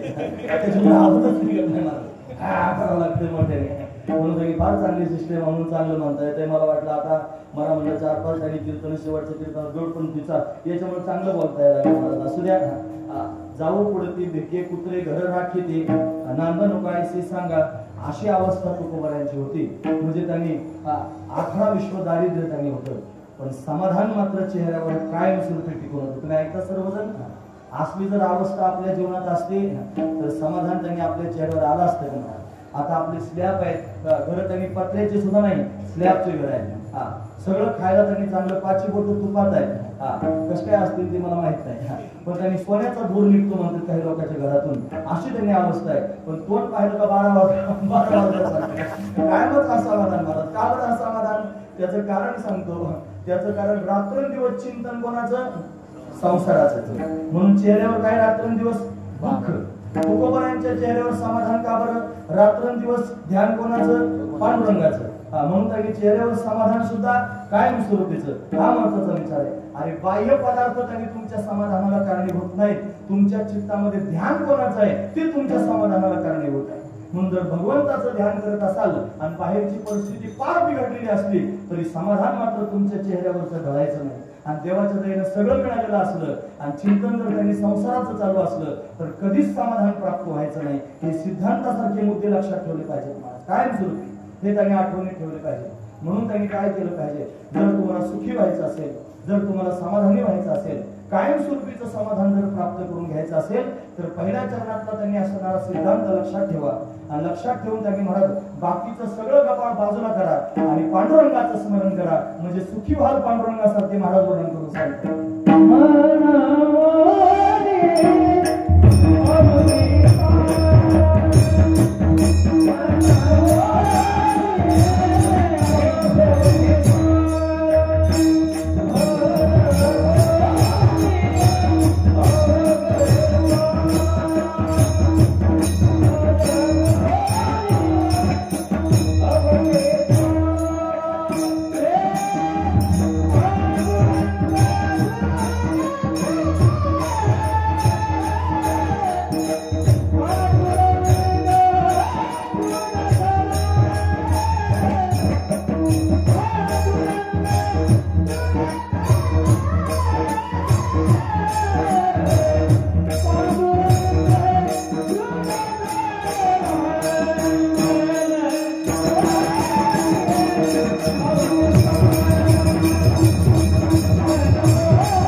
मग संसाराचं ध्यान केल्यानं जर त्यांनी मन दुःखी होत असलं तर कशाला दुःखात पडायचं, मग काय करायचं, म्हणून संसारातलं त्यांनी सगळं सगळं गबाळ बाजूला सारायचं. म्हणून अवघे सारा, अवघ म्हणजे सगळं बरं का, काहीच ठेवायचं नाही मागे, सगळं बाजूला करायचं. जया परमार्थाची झाड तेने सांडावे लिगाड. लिगाड म्हणजे काय, हे गबाळ, हा माझा विचार आहे. लिगाड म्हणजे संसाराचं सगळं गबाळ, जे आपण आपल्या चित्तात त्यांनी जमा करून ठेवलेलं आहे, काही कामाचं नाही महाराज ते त्यांनी फक्त दुःखाला कारणीभूत आहे, हा महत्वाचा विचार आहे. मग हे त्यांनी करायचंच नाही की तुझं ऐकायचं जातो हिमालयात निघून. मग एखादं म्हणलं ना महाराज उर्मटपणानं मला, पण मला त्याला हे सांगायचं, बाबा तू हिमालयात जाऊ नको, तू संसारातच राहा, फक्त संसार तुझ्यात घुसू देऊ नको. तुमच्या लक्षात आलं, संसारात राहा ना, संसारात प्रारब्धानं होतो. तुमच्या प्रारब्धात असली तर तुम्हाला बायको, जर प्रारब्धात नसली तर अटल बिहारी मग काय करायचं, हा महत्वाचा विचार आहे. प्रारब्धातच नाही ना, त्याच्यामुळे भेटलीच नाही मला. पण प्रारब्धात जर असेल तर सगळ्या गोष्टी मिळतात. प्रारब्धेची जोडे धन, प्रारब्धेची वाढे मान, प्रारब्धेची भरे पोट, तू का करीना बोभाट, अन्न मान धन हे तो प्रारब्धाला. या सगळ्या गोष्टी त्यांनी प्रारब्धावर अवलंबून. तुम्ही श्रीमंत होणं तुमच्या हातात नाही, तुमच्या प्रारब्धावर अवलंबून. तुम्ही प्रसिद्ध होणं तुमच्या हातात नाही, तुमच्या प्रारब्धावर अवलंबून. असं आहे. असे काही लोक त्यांनी आपल्या संप्रदायात सुद्धा पाहायला मिळतात ना, क कळत नाही, ढ कळत नाही, सारी दुनिया ओळखते त्यांना. असे काही माणसं आहेत महाराज, महापुरुष, जे त्यांनी महाराज विद्वान आहेत, त्यांचा हात कोणी धरू शकत नाही, पण लोकांना माहितच नाही. का बरं माहित नाही, प्रारब्धच तसं आहे. त्यांच्या प्रारब्धामध्ये प्रसिद्धी नावाची गोष्टच नाही, पण विद्वान आहेत तरी पण प्रसिद्ध नाहीत. आणि यांना काही समजत नाही, ढेकळण माती तरी सुद्धा प्रसिद्ध आहेत. हे प्रारब्धात प्रसिद्धी म्हणून प्रारब्धात प्रसिद्धी मिळाली, सरळ सरळ असणारा मुद्दा आहे. म्हणून त्यांनी प्रारब्धाने या सगळ्या गोष्टी प्राप्त होतात.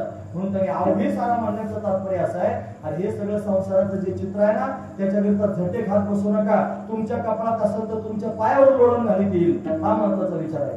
कपाळामध्ये जे लिहिलं असतं ना, ते कोणी ओढून नेऊ शकत नाही, आणि कपाळापेक्षा जास्त तुम्हाला कोणी देऊ शकत नाही, हा महत्वाचा विचार आहे. म्हणून त्यांनी मला जरी तुमच्यापासून काही निघून गेलं असलं तरी पक्का निर्णय मला त्यांनी समजून सांगायचा, ते आपल्या कपाळात नव्हतं म्हणून आपल्यापासून त्यांनी निघून गेलं, हा महत्वाचा विचार आहे. जे तुमच्या कपाळात आहे ते मात्र कोणी नेऊ शकत नाही, हे त्यांनी लक्षात ठेवण्याचा हा सिद्धांत आहे. मला सिद्धांत लक्षात ठेवा.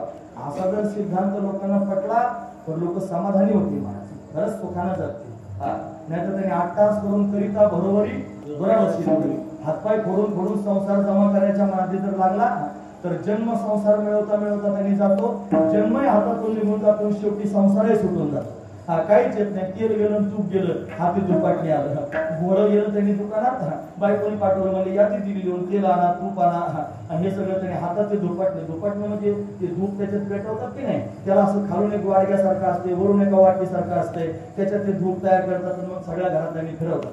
गेलं धुपाटणे घेऊन, तो दुकानदार म्हणत काय पाहिजे, म्हणे मला तेल पाहिजे. कशात पाहिजे, ते गेलं धुपाटणं पुढं, म्हणजे याच्यात तेल द्या.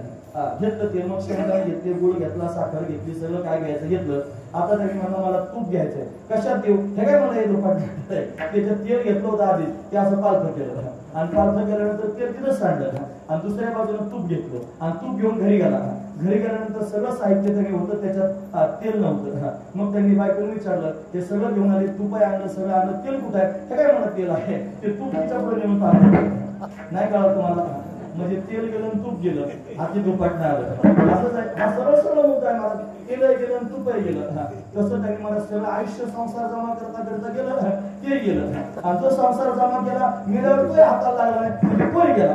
म्हणजे तेलही गेलं आणि तूपही गेलं, हाती काय राहिलं, दुपाटणं राहिलं. म्हणजे तो यम आला, बडगे मारायला लागला, एवढंच हातात राहिलं मला, बाकी काय शिल्लक राहील, खरं सांगा. म्हणून अमूल्य किमतीचं आयुष्य प्राप्त झालेलं आहे, एवढं त्यांनी मला निर्मल असणारं जीवन प्राप्त झालेलं आहे. ते संसारात शिंदी सगळं बुडण्याकरिता मिळालेलं नसून ते भगवंताचं चिंतन करण्याकरिता प्राप्त झालेलं आहे. म्हणून त्यांनी मला संसार प्रार्थना होत असतो असा विचार करून संसाराचं चिंतन बाजूला करा, मनोनी अवघे सारा, आणि काय करा, प्राधान्य परमात्म्याला द्या. पांडुरंग दृढ धरा, पण पांडुरंगाला चित्तामध्ये दृढ धारण करा. तुम्हाला पटतंय ना माझं मन, माझं पटत असतंय सगळ्या लोकांना, मला माहिती आहे महाराज. फक्त ते अंगावर घेत नाही, हा महत्वाचा विचार आहे. एवढं अंगावर घेतलं की कल्याण झालंच महाराज. मला मी त्या आहे, हा सगळ्यात महत्वाचा विचार.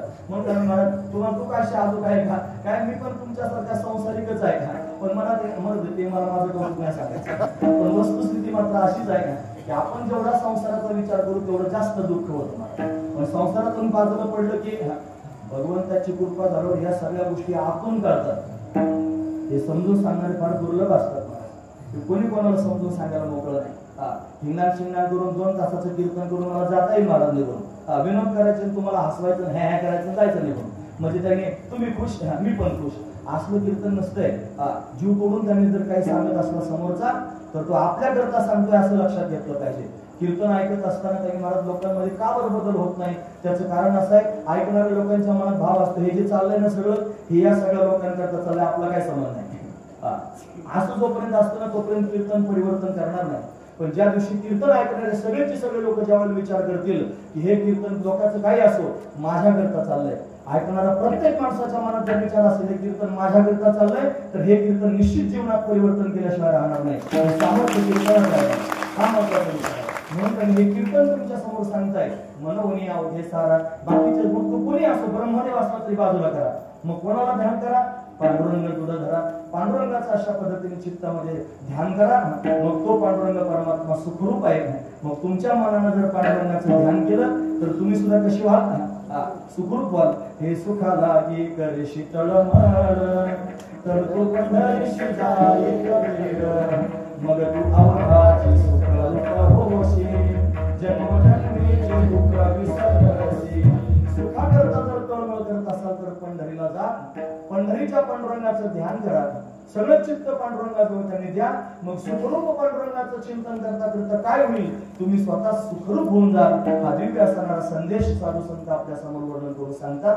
म्हणून त्यांनी मला परमात्म्याचं चिंतन केलं पाहिजे हे कळालं. मनोनी अवघे सारा, पांडुरंग दृढ धरा, हा संदेश तुकोबाराने सांगितला. महाराज आम्हाला तुमचं म्हणणं कळालं, पण पांडुरंगाला दृढ कसं धरायचं ते सांगा ना. कुठे आहे पांडुरंग, कसा आहे पांडुरंग, त्याला त्यांनी पाहायचंय. दृढ त्यांनी धरा म्हणतात, त्याचं वर्णन काहीतरी करून सांगा ना. मग त्या पांडुरंगाचा पत्ता सांगतात. कसा आहे तो पांडुरंग परमात्मा, तो समान चरण विटेवर ठेवून अशा पद्धतीने उभा आहे.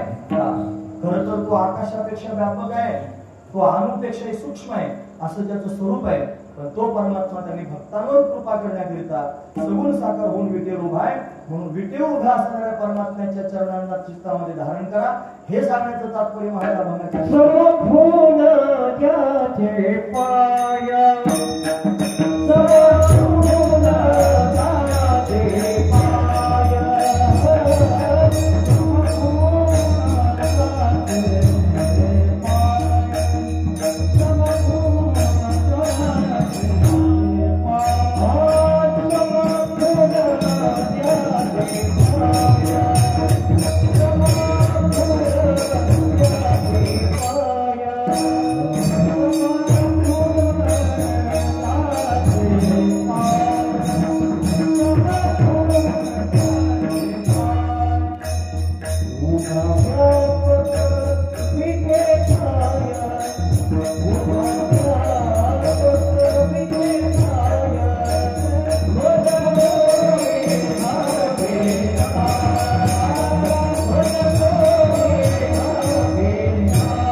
पांडुरंग डोळं धरा, अवघे शब्दानं सगळं घ्यायचं, देवा वाचून बाकीचं काय काय असेल ते. मग देवा वाचून आपण ज्या ज्या गोष्टींना महत्व देतो, तुम्ही ऐकतात ना सर्वजण, असं बोलला की कॉम्प्युटर मध्ये कसं बटन दाबलं की सगळे चित्र समोर येतात, तसं आपल्या मनाला विचारायचं आपण देवा वाचून अजून कोणाकोणाला त्यांनी महत्व देतो. लक्षात आलं मी काय सांगतो ते? हा, मग देवा वाचून आपण ज्या ज्या गोष्टींना महत्व देतो ना, अवघे सारा सगळे जाऊ दे बाजूला, हा महत्वाचा विचार. एकट्या पांडुरंगाला धरा. हा, मग सगळ्यामध्ये त्यांनी महाराज आपली आई असू शकते, आपला बाप असू शकतो, आपली फार लाडाची बायको असू शकते, फार प्रेमाची मुलं असू शकतात, फार मित्र असू शकतात, फार त्यांनी बाकीचं सगळं गबाळ बिगर कामाचं असतं ते सगळं जमा केलेलं असू शकतं. हे सगळे काही कामाचे नाहीत ना, अख्खे भामटे स्वतःच्या स्वार्थाकरता मागे पुढे फिरत राहतात. हा महत्वाचा विचार आहे. एकटा देवच असा आहे की त्याचा तुमच्याकडून काही स्वार्थ नाही. संत असे आहेत की ज्यांचा तुमच्याकडून काही स्वार्थ नाही, काही तुम्हाला मागायचं नाही. म्हणून त्यांनी महाराज तेच आपलंसं करण्यासारखे आहे, जगात दुसरं कोणी आपलंसं करण्यासारखं नाही. म्हणून जेवढे त्यांनी आहेत ना, हे सगळेची सगळे बाजूला करा, त्यांना महत्व देऊ नका. मग कोणाला महत्व द्या? पांडुरंगाला महत्व द्या. पण कसं महत्व द्यायचं, कुठं त्याला शोधायला जायचं? मग ते म्हणले मी तुम्हाला पांडुरंगाची खूण सांगतो. काय खूण आहे? आता ज्याला प्राप्त करून घ्यायचं, ज्याचं ध्यान करायचं, ज्याला चित्तात साठवायचं, त्याची काहीतरी ओळख तर असली पाहिजे ना. कसा आहे म्हणले पांडुरंग तुमचा? मग आम्हाला ध्यानात ठेवता येईल म्हणजे सम खून ज्याचे पाय. मी खून सांगतो म्हणजे काय खून आहे? जो व्यापक आहे सगळीकडं, तो चराचरात गच्च भरलेला आहे, पण असा चराचरात गच्च भरलेला तो परमात्मा, तो त्यांनी महाराज उभा राहिलेला आहे. कुठे उभा राहिला? तो त्यांनी भीमेच्या तटावरती आणि विटेवर समान चरण ठेवून अशा पद्धतीने उभा राहिलेला आहे. सम खून ज्याचे पाय, उभा, व्यापक, विटे ठाय. हा जो व्यापक शब्द आहे ना, तो आधी लावायचा. जो व्यापक आहे तो विटेच्या ठिकाणी समान चरण ठेवून उभा आहे, असा अन्वय करून घ्यायचा. फार महत्वाचा मुद्दा आहे. परत एकदा सांगू का? जो सर्व ठिकाणी व्यापक आहे ना, तो जो त्यांनी विटेवरती उभा राहिलेला आहे आणि कसा समान चरण ठेवून अशा पद्धतीने उभा राहिलेला आहे. म्हणून त्यांनी सम खून ज्याचे पाय, उभा, व्यापक, विटे ठाय. विटेच्या ठिकाणी तो उभा राहिलेला आहे. कोण उभा राहिला? जो सर्व ठिकाणी व्यापक आहे, जो देश काल वस्तू भेदरहित असणारा परमात्मा आहे. आणि तो परमात्मा सगुण साकार रूप धारण करून विटेच्या ठिकाणी उभा राहिलेला आहे. आणि कसा उभा राहिलेला आहे? समान चरण ठेवून उभा राहिलेला आहे. त्याचे पाय चित्तात धारण करा, त्याच्या पायाची आठवण करा. जर त्याच्या पायाची आठवण कराल तर तुम्ही सर्वजण सुखी व्हाल. हा महत्वाचा विचार आहे. म्हणजे भगवंताच्या चरणांची आठवण केली पाहिजे महाराज. सुखात पण केली पाहिजे आणि दुःखात पण केली पाहिजे. लोक दुःखात करतात महाराज आठवण.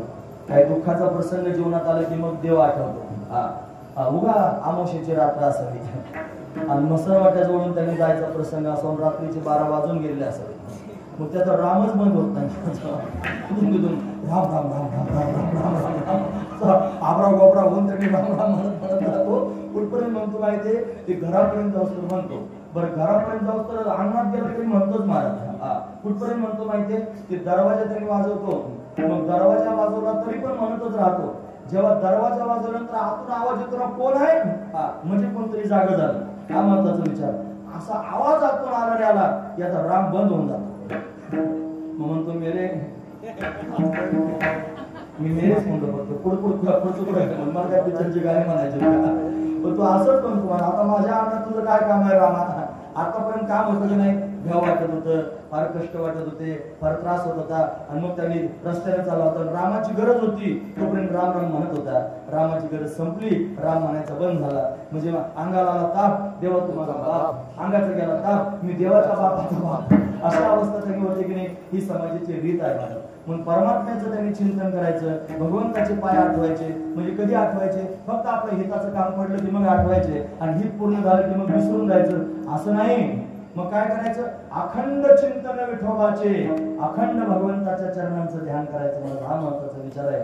म्हणजे सुखातही करायचं आणि दुःखातही करायचं. हा महत्वाचा. अरे सुखमय सुमिरन जो करे, दुःख काहे को होय. हा महत्वाचा विचार आहे महाराज. दुःखमय सुमिरन सब करे, दुःखामध्ये सगळेच लोक सुमिरन करतात, सुखमे करे न कोय.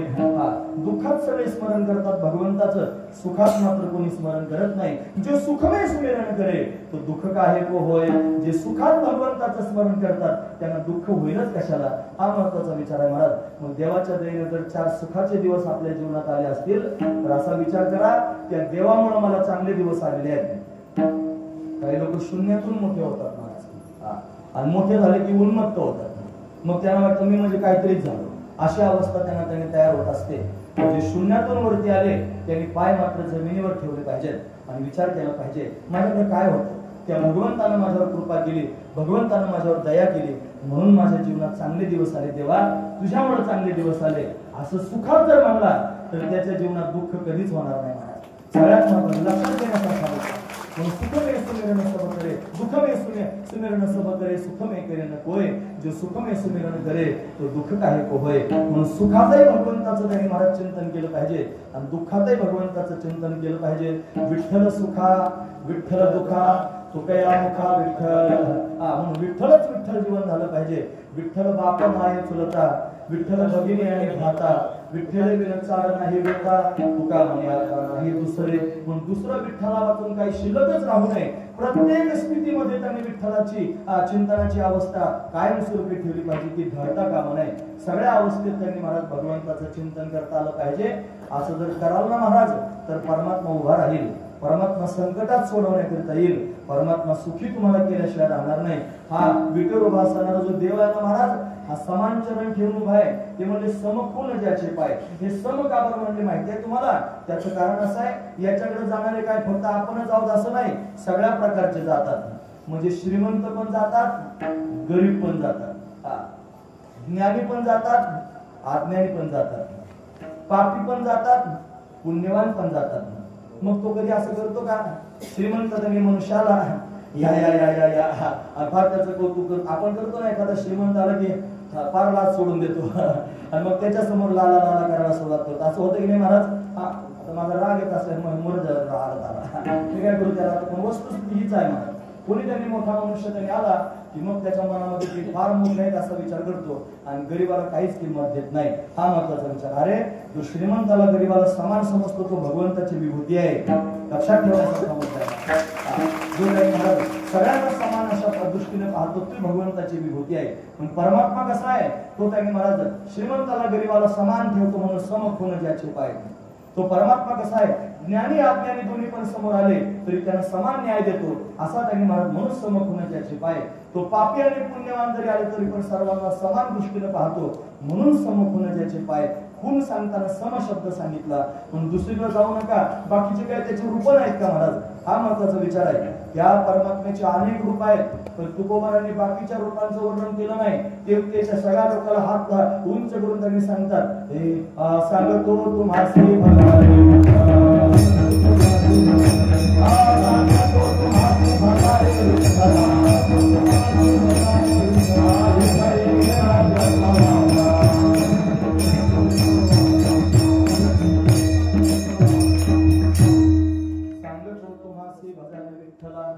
नाही तरी गेला जन्मवाया.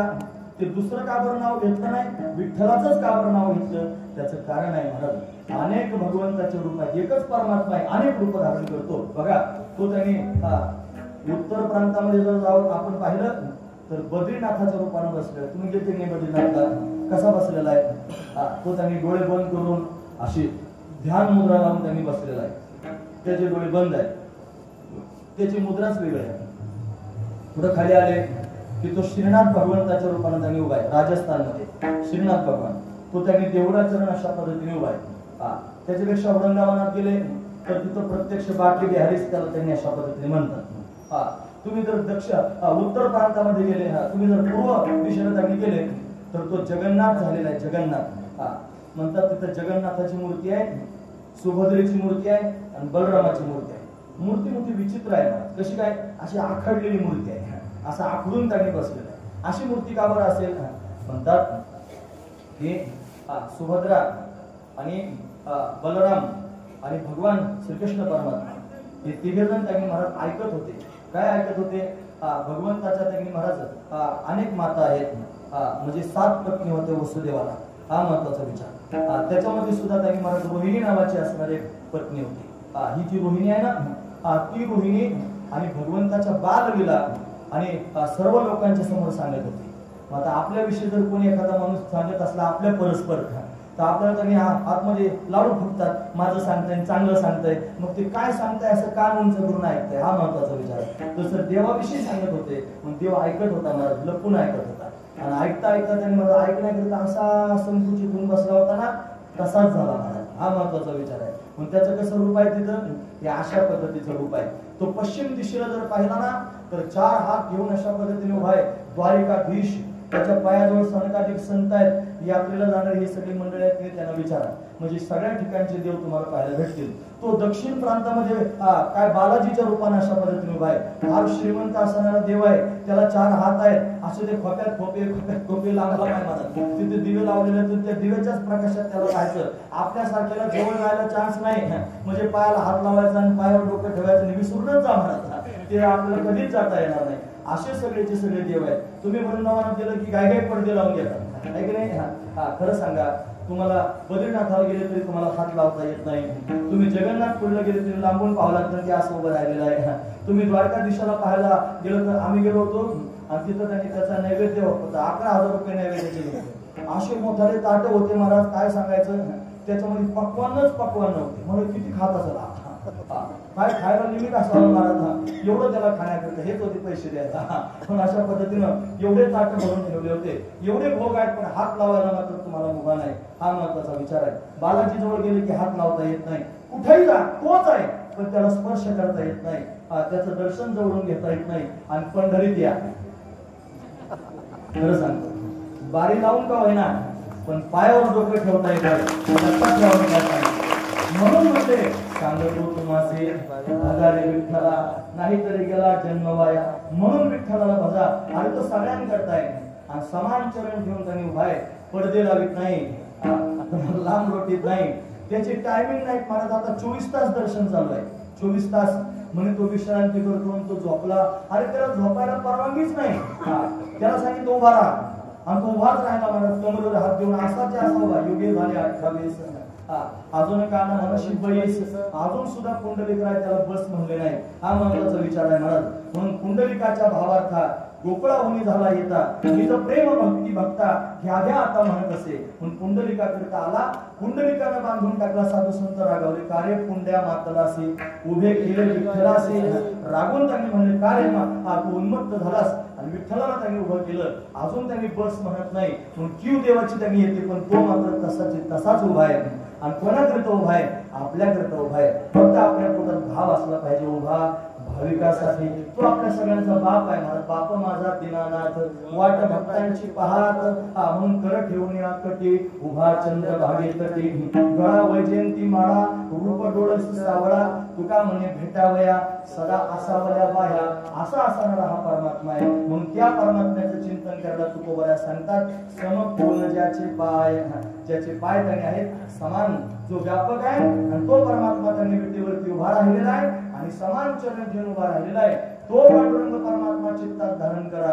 मनोनी अवघे सारा पांडुरंग दृढ धरा. अशा पद्धतीने पांडुरंगाला दृढ धरा. असे मला अनेक काही मुद्दे तुमच्या समोर सांगता येतील. आता 8:30 वाजत आलेले आहेत. पण मी असा विचार केला होता 1 तासभर आपण कीर्तन करायचं आणि थांबायचं. म्हणून त्यांनी आता हे 7च्या आधी सुरू झालेलं आहे कीर्तन, म्हणजे 6:45 सुरू झालं होतं. किती वाजता थांबायला पाहिजे होतं? 7:45 थांबायला पाहिजे होतं. म्हणजे आता 1 तास होऊन त्यांनी जास्त मिनिटं झाली की नाही, आता मी थांबलं पाहिजे असं म्हणून त्यांनी थांबलं. तुम्हाला काय झालं, तुला टायमाच्या आधी थांबायला फार चांगला झाला असतो आता असं म्हणा ना. त्याला काय म्हणतो लांब व्हायची सवय लागली. किती बोलावं महाराज, जास्त बोलून मुद्द्याचं बोलून झालं महाराज. तुम्हाला कळण्यासारखं बोललो की नाही एवढं तरी. पण ओव्हरडोस झाल्यानंतर पुन्हा त्यांनी तकलीफ होते. जास्त जर त्यांनी औषध खाल्लं मग पुन्हा रिॲक्शन व्हायची दाट शक्यता असते. असं त्यांनी व्हायला नको. ओव्हरडोस पण व्हायला नको. मुद्द्याचं तुम्हाला कळालं. जे मला त्यांनी तुमच्या समोर मांडायचं ते कळलं. महाराजांना मी विचारलं आलो कोणता अभंग घेऊ. त्यांनी काही स्क्रीनशॉट करून ठेवलेले अभंग आहेत. म्हणजे त्यांना कधी विचारलं तर कोणता अभंग घेऊ, मग ऐन टायमाला दाखवायचा अभंग. म्हणून स्क्रीनशॉट केली होती. पाहिजे त्यांनी दुसरा दाखवला होता. तुम्हाला त्यांनी फार लांबचा 5-6 चरणाचा होता. एवढं तरी मला ध्यानात आहे. आता नवीन अभंग ध्यानात राहत नाही. हा अभंग बऱ्याच वर्षापूर्वी कधीतरी सोडावला तर माझ्या ध्यानात होता. म्हणून त्यांनी मला तो पाहिला माझ्या मनातच लागला मला. म्हणून याच्यावरच आपण बोललं पाहिजे. म्हणून अभंग चिंतनाकरता निवडला. आपण ज्या परमात्म्याला पाहण्याकरता आलो तो विटेवरती उभा आहे. तो समान चरण ठेवून अशा पद्धतीने उभा आहे. आपण काय केलं पाहिजे? बाकीचं सगळं गबाळ अंतःकरणातून बाजूला केलं पाहिजे आणि त्याचं चिंतन केलं पाहिजे. अरे तो विटेवर उभा राहिला म्हणजे तेवढाच नाही. तुम्हाला काय वाटतं? विटेवर उभा राहिला म्हणजे फक्त आपल्याकडे उभा राहिला पंढरपुरापर्यंत पुरताच मर्यादित आहे? तसं काही नाही माहिती. तो परमात्मा आकाशापेक्षा व्यापक आहे आणि तो परमात्मा अणुपेक्षा सुद्धा सूक्ष्म आहे. असा असणारा तो परमात्मा आणि तो त्यांनी महाराज एवढा व्यापक असून एवढा सूक्ष्म असून सुद्धा आपल्याकरता विटेवर उभा राहिलेला आहे हे आपण लक्षात घेतलं पाहिजे. आणि तेच अभंगाच्या शेवटच्या ठिकाणी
सगळ्या जिल्ह्यांमध्ये असं नसतंय. फार वानवा असते महाराज म्हणणाऱ्यांची, वाजवणाऱ्यांची, गाणाऱ्यांची वानवाच असते. एवढे अंतर्जय कुठून लोक हा महत्वाचा विचार आहे. म्हणून त्यांनी महाराज चांगलं गोड भजन ऐकायला मिळणं याच्याकरता सुद्धा भाग्य असावं लागतं. पण आपण इथून तिथून गोड भजन ऐकत आलो आणि भगवंताचं चिंतन करत आलो, खरंच चांगली गोष्ट आहे. अशी सगळी वारी आपण दरवर्षी करत राहिलं पाहिजे आणि भगवंताचं ध्यान करीत करीत वारी केली पाहिजे. हा महत्वाचा विचार. ध्यान करणं म्हणजे डोळे बंद करायचं ना असं बसायचं म्हणजे ध्यान, असा अर्थ लावू नका. ध्यान शब्दाचा अर्थ लावा आठवण. ध्यान शब्दाचा ध्यान म्हणजे माझ्या ध्यानातच राहिलं म्हणजे काय झालं, मला आठवणीत नाही राहिलं. सरळ सरळ मुद्दा आहे की नाही, मला ध्यानात नाही राहिलं ना आठवणीत नाही राहिलं, काय फरक आहे? एकच गोष्ट आहे, म्हणजे आठवण करायची. कोणाची? पांडुरंगाची आठवण करायची. फक्त पंढरीच्या रस्त्यावरच आठवण करायची आणि घरी गेल्यानंतर लगेच ढाल तलवार घ्यायची असा अर्थ आहे का? तसा पण अर्थ करायचा नाही. सतत भगवंताची आठवण करायची. कसा आहे तो परमात्मा? तुका म्हणे नभा परता इथपर्यंत म्हणायचं. नभापेक्षा व्यापक आहे, अणूचाही गाभा तो अणूपेक्षा सुद्धा सूक्ष्म आहे. मग आपण ज्याचं ध्यान करतो आपलं मन तसंच होतं. मग तो नभासारखा व्यापक असणारा परमात्मा आहे, त्याचं जर आपण ध्यान केलं तर आपलं स्वरूप कसं होईल? नभा इतकं व्यापक होईल. म्हणून तर तुकोबराय म्हणतात अणु रेणुया ठोकडा तुका आकाशा एवढा. का बरं तुकोबराय आकाश एवढे झाले? परमात्म्याचं असं चिंतन केलं म्हणून. हा महत्वाचा विचार आहे. अजून तुकोबराय म्हणतात तुका म्हणे व्हावे, काय तुका म्हणे जाण व्हावे लहानावणी लहान, आहे की नाही? म्हणजे लहानपण देगा देवा ये साखरेचा रवा, आहे की नाही? म्हणजे लहान होण्याचा प्रयत्न करतात. का बरं लहानपण आलं?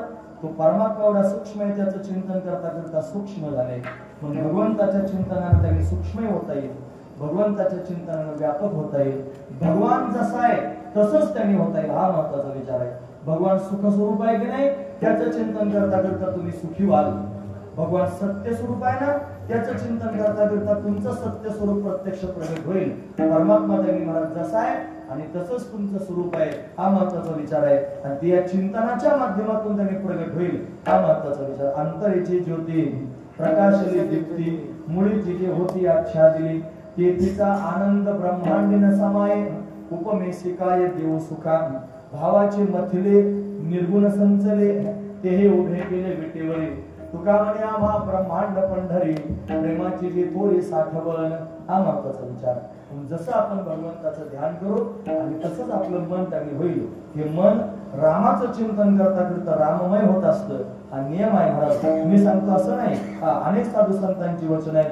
हे मन हे राम झाले, मन हे राम झाले प्रवृत्ती सोने कैसे निवृत्ती आले, प्रवृत्ती सोने कैसे निवृत्ती आले.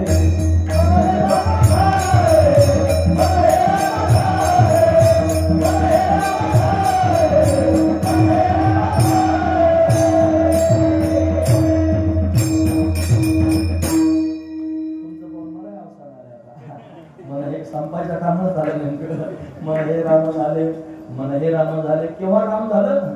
मनाला भगवंताचा छंद लागला. म्हणे गोविंद गोविंद मना लागले छंद. मग गोविंद ते काया भेद नाही देवाचा या. म्हणून महाराज गोविंदाचा छंद लागला की मग कायाही गोविंद रूप होते आणि मनही गोविंद रूप होतं. पण अशी अवस्था त्यांनी परमार्थातली प्राप्त होते. या अवस्थेपर्यंत जाण्याकरिता अट्टहास केला पाहिजे. याच्याकरिता मनोनियाव घे सारा. म्हणून बाकीचं सगळं डोक्यातून काढून टाका. जे तुमच्या कपाळात असेल ते नक्कीच होईल महाराज. तुम्ही फक्त प्रयत्न करीत राहा. कर्म करणं तुमच्या हातात आहे, फळ तुमच्या हातात नाही.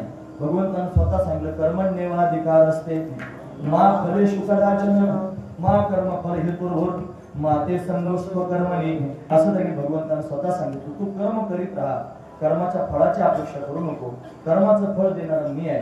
म्हणून त्यांनी आपलं जे प्राप्त कर्म आलेलं आहे ते प्राप्त कर्म करत राहावं. तुकोबारा म्हणतात आले भागा ते करीतो तुझे नाम उच्चारितो. पण माझ्या कपाळानं माझ्या भाग्यानं जे मला प्राप्त झालं ते मी करतो आणि त्याच्याच बरोबर तुझं नाम त्यांनी अशा पद्धतीने उच्चारित राहतो. मग ते नाम उच्चारण केल्याने काय होतं? भगवंताशी अखंड त्यांनी संग होतो आणि त्या संगतीनं भगवंताचं चिंतन घडतं आणि त्या चिंतनानं चिंतन करणारा चिंतने चिंतने तद्रूपता अशा अवस्थेला त्यांनी प्राप्त होत असतो. म्हणजे तद्रूप अवस्था त्याला त्यांनी होत असते. म्हणून या अभंगातलं सार आहे, या अभंगातला सिद्धांत असा आहे की त्यांनी आपण काय केलं पाहिजे? आपण भगवंताचं ध्यान केलं पाहिजे. म्हणजे आपलं जीवन भगवन्मय होईल हा महत्वाचा विचार आहे. म्हणून तुकोबाराने भगवंताचं चिंतन केलं, तुकोबाराय विठ्ठल रूप झाले. ज्ञानोबाराने भगवंताचं चिंतन केलं, ते त्यांनी भगवन्मय झाले. असे सगळे संत भगवंताचं चिंतन करता करता भगवन्मय झाले. आपल्याला जर भगवत स्वरूप व्हायचं असेल तर आपण सुद्धा हा नियम लक्षात घ्यावा आणि त्याच्यानुसार भगवंताचं ध्यान करावं. आपलं जीवन सुद्धा त्यांनी महाराज भगवन्मय होऊन जाईल असा महत्वाचा विचार. कोणी कोणी असं करून घेतलं भगवन्मय स्वतःचं जीवन सगळ्या संतांनी केलं. कोणत्या कोणत्या संतांनी केलं सांगू का? ज्ञानेश्वर